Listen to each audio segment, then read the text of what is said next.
Let's take a look at the Task Daemon UI for an existing project. I do, of course, use Task Daemon to build Task Daemon, so it seems a good place to start. Here I am logged in into production. On this account, I just look after my personal blog project at spencer.net, as well as Task Daemon itself. So we'll take a look at Task Daemon. This is, as all of these are, integrated with a GitHub project. In this case, it's the Ed Spencer slash Task Daemon project, which is private. You can't see this.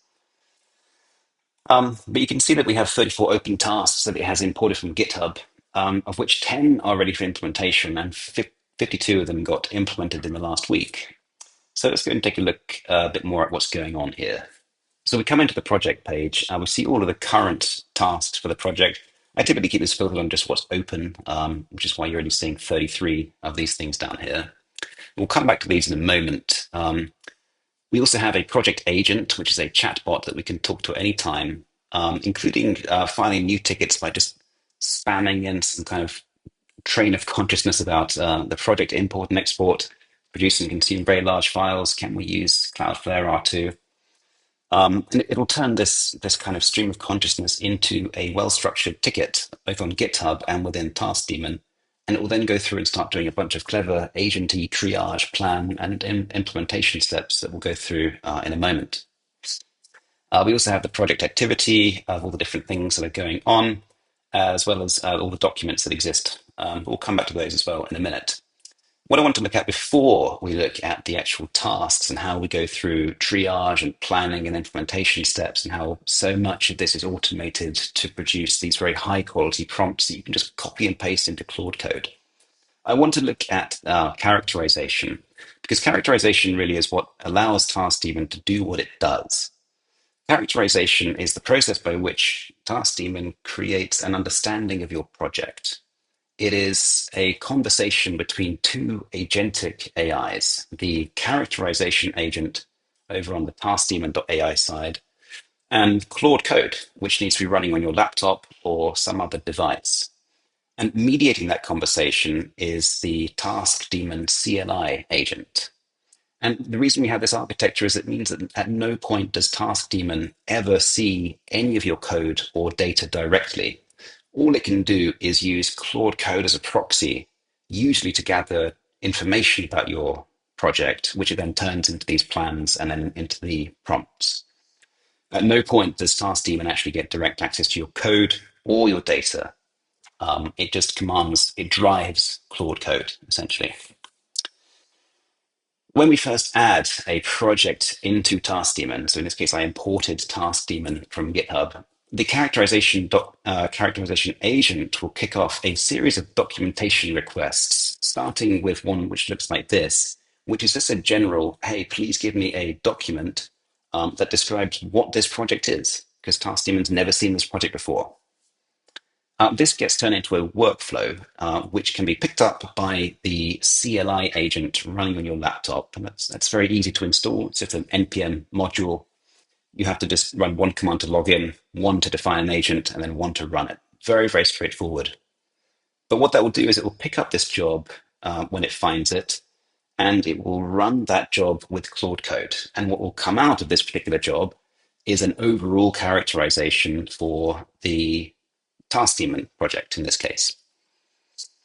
So once that's finished, it's going to get uploaded back up to the system again, marked as complete, and the characterization agent will then look at that document and see, was that enough by itself to characterize this project? Does it have a clear enough understanding of what's going on?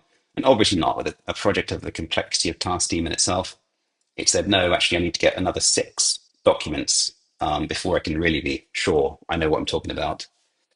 And so you can see here it's asked for API documentation, UI documentation, workflow engine documentation. And all of these workflows have been created been completed by the CLI agent. This happened a couple of days ago, or a few weeks ago, I suppose. So I went through and created all those things. And at that point, it said, my characterization assessment is that we are complete. Like, we know everything already.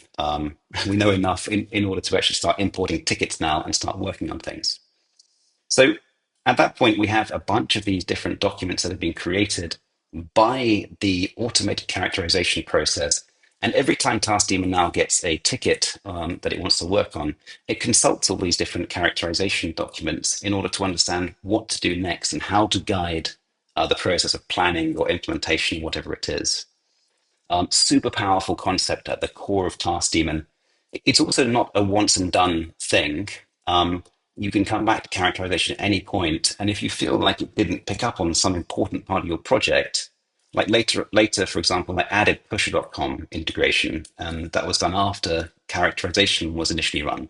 But I just came back and asked it, hey, please go and make a characterization document for that. And here it is, complete. I can go take a look at the document that it made. And that's a good example, right? So just from that little sentence or two that I asked it, it went off and it produced enough information that when we next do something with Pusher, it will be starting from a good place rather than just guessing or hallucinating things about how my project works.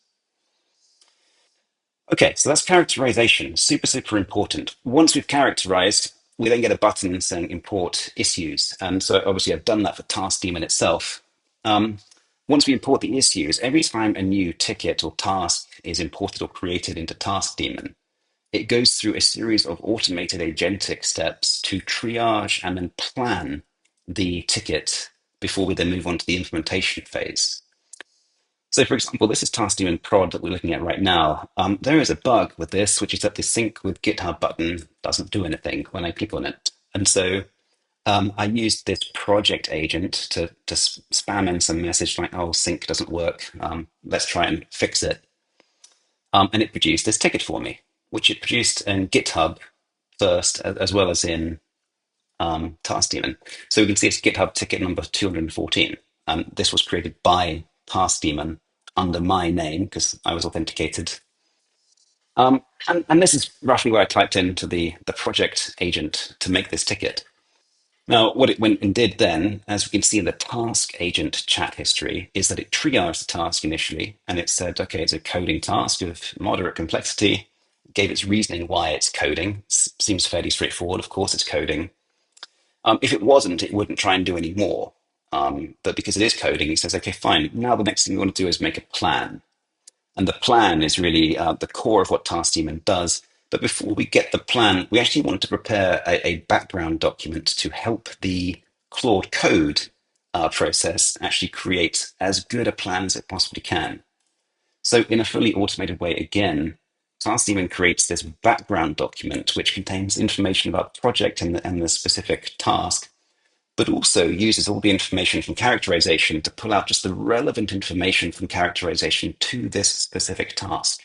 And then it passes this along with some additional prompting to Claude Code, again, via the Task Daemon CLI agent.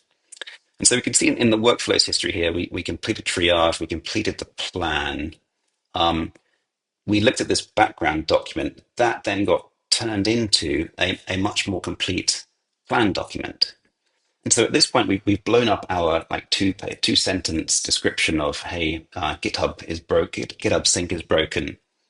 And we've blown it up into this long, detailed requirements document with images or at least diagrams, a set of tasks where we are, the LLM has come up with the precise set of tasks that we need to execute in order to actually implement this change. And so you could pass this as a requirements document to a developer. In fact, that's exactly what we would have done until about 2 years ago. But of course, you can also pass it to Claude Code itself. So this is the full plan. You could copy and paste this directly into Claude if you wanted. You can copy that up here. But Fast even goes one better in that it has this copy prompt button up here. And so if I go and click on that and switch into Windsurf, we'll go and take a look at this thing. So we have what, a 436 line prompt here. Again, we started with a 2 sentence description of the problem. This lays out a bunch of high-level information, like priming the pump for, you are a senior software engineer, all that kind of stuff. Some specific instructions for how to follow the plan, because these plan documents all follow the same kind of form. Again, overview of the project, the task, and then starting here is that plan document. Here is that nice little diagram that we had. That's all plan, all the way down to the file list. super useful to have that list of files that need to be either changed or created as part of the implementation. A lot of agentic coding assistants need or find extraordinarily valuable that list of files. And then finally, at the bottom, we have a bunch of user requested instructions. These are things that I have typed in personally. Didn't rely on the agent, on the AI to do this. Very much like a windsurf rules file or a cursor rules file. Um, I've given it a bunch of task daemon project specific things that I want it to do. So we're using jest. We're not using vi test. Use this way of doing toasting because it kept doing it wrong until I told it, and so on. And so what I typically do at this point is just copy and paste this into Claude Code, press enter, and then switch back into Task Daemon to work on the next thing. Because I have a lot of confidence that having done this 50 times in the last week or so, that when I hit enter there, I can switch back to something else. And typically I'm going and creating another ticket, typing something in here, knowing that it's going to go create another ticket for me, triage it, plan it, and all that kind of stuff. And within about 5 minutes of that ticket being created, I'll have another thing that I'm ready to do. And by about that time, Claude Code would have finished its implementation, so I can go back and check that. Often I have to go and poke it and prod it to do different things. Like I might want to ask it to fix tests that started failing or something like that, or maybe it didn't get it quite right. But what I find is that when I can paste in this like 400 line, and often it's 200 lines, often it's 1,000 lines, prompt straight into Claude Code, I'm able to just relieve the mental pressure of having to think about how any of that stuff worked or having to think about how to prompt that in the first place. I was simply able to type in my 2 sentence description, and then 5 minutes later, I get a copy prompt button that I can use to go and paste the prompt straight into Claude Code while I work on other stuff. And what that does is it frees me up to really think a bit more deeply and focus my time on figuring out what's important, which the tasks are most important to work on next. I get to mess around with the project itself and trying to break it in certain ways. And I get to focus on all the things that make the project better rather than focusing on the ways to exactly implement something or fix some bug or whatever it is. Nor am I spending my time constantly trying to tell Claude Code, no, don't do it this way, do it that way, because it knows first time because we gave it this huge prompt. I have found that this has resulted in a gigantic increase in the amount of output I'm able to create. At least 2x when I'm working on building things like Task Team, and at least 2x, sometimes more than 2x. Very often, what I have working is a Claude Code working on an implementation, multiple other Claude codes via the task daemon CLI agent working on plan documentation. And then I'm thinking deeply about how do I write down the next ticket? How do I write it down in such a way that it can then take that and turn it into a plan? Like if I want to add some new feature, it gives me the time to think through how that feature really ought to work, which is time I wouldn't normally have if I was trying to manage the agentic editor itself or whatever. So those are some of the benefits of using this thing. Try it out. I really do think it has more than doubled my productivity. It's at taskdaemon.ai. It is live as of today. And there'll be a few other videos which look at how to add a new project to Task Daemon and how we go through the setting up of the CLI agent and the characterization process.